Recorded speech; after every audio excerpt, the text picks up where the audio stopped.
YouTube? It is Magic Mistress. Today I'm back with another maladaptive daydreaming video, and I want to talk about how it can prohibit you from truly living the life that you have envisioned yourself living for so long, and just a general pick-me-up for if anyone is struggling out there getting into the cycles again. I don't want to get too much into the intro. I just want to say one more thing before I get into this. But all of my MD videos, I usually write them out. I always write them out before I do them, and something just came through that someone might want to read it rather than like watch a video form. So if you guys would be interested in me making a blog for this stuff, I wouldn't exactly add to it routinely, but I feel like someone needs it just written out.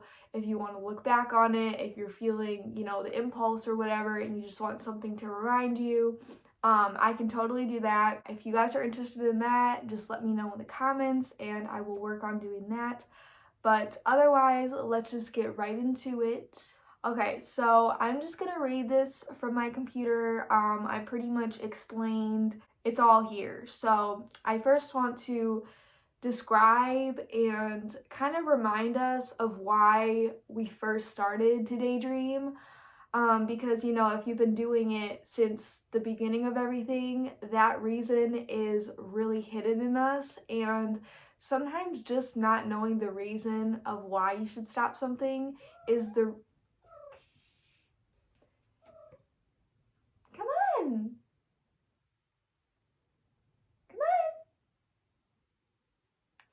is the reason that you keep going. There can be genetic reasons why it's there. It can be an overactive part of your brain. I'm just gonna list some things off the top of my head, maybe some things that come through as well that can contribute to this. So autism, ADHD, OCD, bipolar, anxiety, dissociation, trauma. Anything else? Isolation. Okay, so that's what came through right now, that those things can contribute to it. That can be the real culprit reason of if you've been doing it since like you were born, you could walk. That's usually the reason. But another reason could be that you may have grown up with extreme control in an environment where you were not allowed to express yourself outwardly, which led you to express it in a hidden world. Now, this is not for everyone. Usually it's, the things I mentioned before that, but a lot of us can have either a really controlled environment or narcissistic parents. There can be gaslighting. A lot of those things contribute to the person having to dissociate, escape to a fantasy reality. Whatever the reason was, it is formed from a response to trauma. So either that trauma was in your brain, just overactivity, or that trauma was just out in real life, but it was a response to get away from the present moment, which means that something was happening that was overstimulating to you. And it's really important to, if you can, try and connect to the person that you were before you did this, or connect to the person you were when you were not actively doing it. This can be in your teenage years as a child, but it's really important to find who you were at your essence before the world got to you, because usually if we get addicted to something, it's because it's our only way to feel like we're validated, so we have to connect with who we were before we felt like that. So now I'm just going to read this from my computer. Daydreaming can be used as a mechanism to get away from trauma, experiencing feelings, or dissociating from the present moment's stimulation. So when we stop, our brain and body have to rebuild that connection that's connecting to the present moment, and that includes our own thoughts, beliefs, and some things may start to feel outdated. And that can be a sign that it was associated with the daydream, not your true self.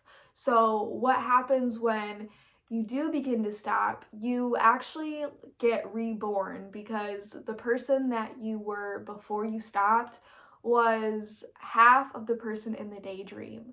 A lot of people, they imagine themselves as who they want to be, and then in their real life, they are not like that person at all. What's happening is that your soul is basically split because it's living in two different realities. In the current one, you may start to not feel fulfilled, and then you turn to the daydreaming. And the real thing that keeps us regulated is to find a balance between both of these.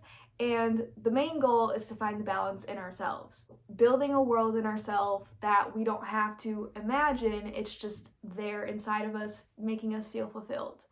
We all know on this channel, if you watch my manifesting videos, it always comes to you when you stop thinking about it, when you stop worrying about it. So if you're obsessing about something, it's not going to happen. And this is the way that it can really affect your life, because if you start to see yourself in a world where you're getting everything you want and you're obsessing about that, then the world that you're actually in, your life may be going downhill because you're in somewhere else and you're not manifesting it. It can be a prohibitor for manifestations to come in.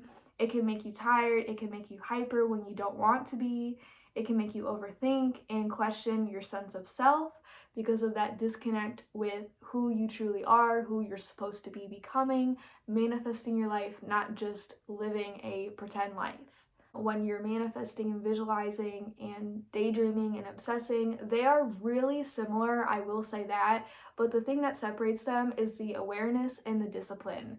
So if it is an addiction, then you know that the things cannot manifest because you're not disciplined and you're not aware of how it's truly affecting you. And the biggest part of reaping your rewards is giving something in return, making a sacrifice. And I don't mean like cutting up animals or anything like that. I mean like training yourself to know that yes, this does make you feel good in the moment, but is it going to for your future? And if it doesn't, then you have to restrain yourself, even if it means in the present moment that you're not going to be absolutely content with your decision right away. Now, over time, when you start to feel more regulated, when you start to discover yourself, you're going to notice that you did it for your future self, but it really takes a lot of discipline to just be okay with not being okay in the moment. And I know that's a really cliche thing to say, but this really is a whole rebuild of your mind and body connection. And it's not just going to feel aligned the first day. It's going to take some time, and that will actually make your real life more interesting because you will begin to discover who you really are. When it becomes a repetitive cycle, the way to see this as a omniscient point of view, outside of yourself, outside of how you personally feel about it, you are doing it to run away from your life, which ironically, you are prohibiting your life from progressing.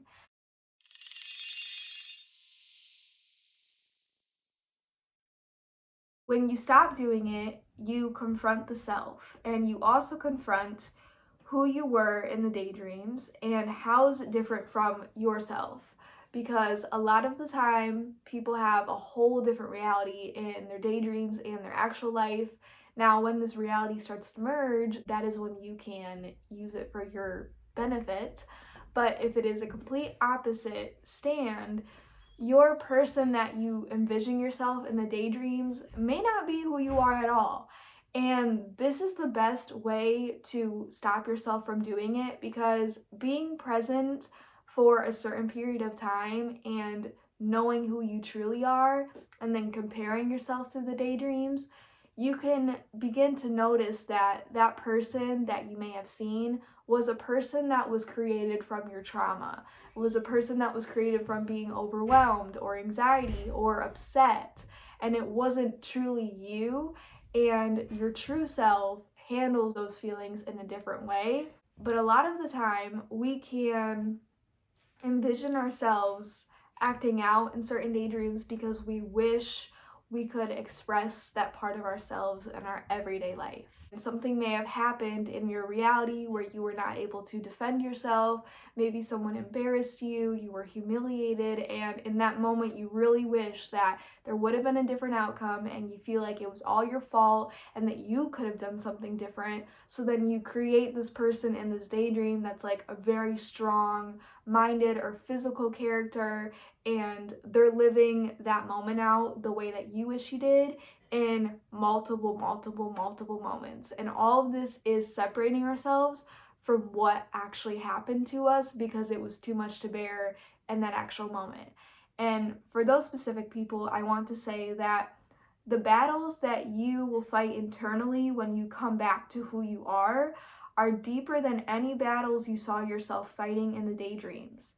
And it is because the sole reason for daydreaming was to get away from your own inner turmoil because it was stronger than anything you could have imagined in your mind. So when you are making the transition and things start to feel, I'm hearing familiar, it's going to connect you to the trauma that you experienced. Know that you are strong just for even sitting in that moment and feeling those feelings, especially the feeling of withdrawal. That's a big one that makes you strong when you're quitting something, especially if it's been there since the beginning. You are strong just for going on this journey. The experience is life-changing and it can occur multiple times for us to change. We have to see who we want to be, and that takes visualizing. And sometimes we realize who we want to be was attached to someone with trauma, a false ideology because we found ourselves, and realized that person was only half of the fullness of us. So either we quit and we realize that that person we were in the daydream was not us and we become better people in real life, or we quit and we realize, wow, we have a lot of work to do to get where we want to be that the person in the daydream is. And for those people, know that it is possible and you can actually manifest this, and there's lots of ways to manifest with daydreaming, but the most important thing that you have to do is to have discipline and stop for a significant period of time.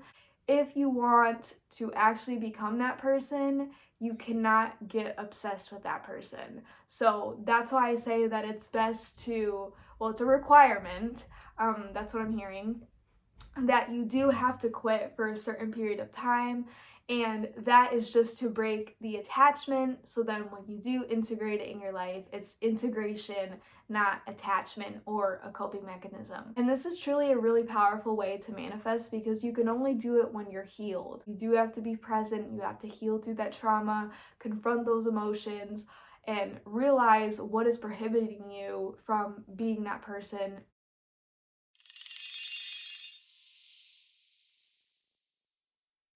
The journey in real life of this healing can feel just as exhilarating as a daydream if you give attention to it. If you surrender to it, it's not going to feel boring or lost. It will suck you in like a story in your mind because that story is you, and the pages are the realizations of all the time you lost by being somewhere else. I always say that things come to you when you're not looking for it. So if you're looking to be entertained, it's not going to come to you. But if you just surrender to being bored or being still, you will actually have healing insights come in, regardless if you have a hobby to do or not. Your mind is going to be entertaining you when you surrender to being present and not entertained. And that's when the healing can come in, because it can only come in when there's room in your mind for wisdom. And that can only happen when you're not talking to yourself or you're not wanting to do the thing that is prohibiting you from healing. So it really is a whole discipline journey. It will get so interesting. It literally feels like your life is a movie because there's so many things that we hide inside of ourselves that is the culprit of the daydreaming, that they come up when you stop doing it. And yes, these things are hard to confront, but once you get through it, the strength is like I said, it's totally different than the battles you fight in the daydream compared to the battles you win in yourself. You can be your own sense of strength, inspiration, friend, and that is the vibration you want to be in to live a life of change and growth, just like a story. Let your life become the story.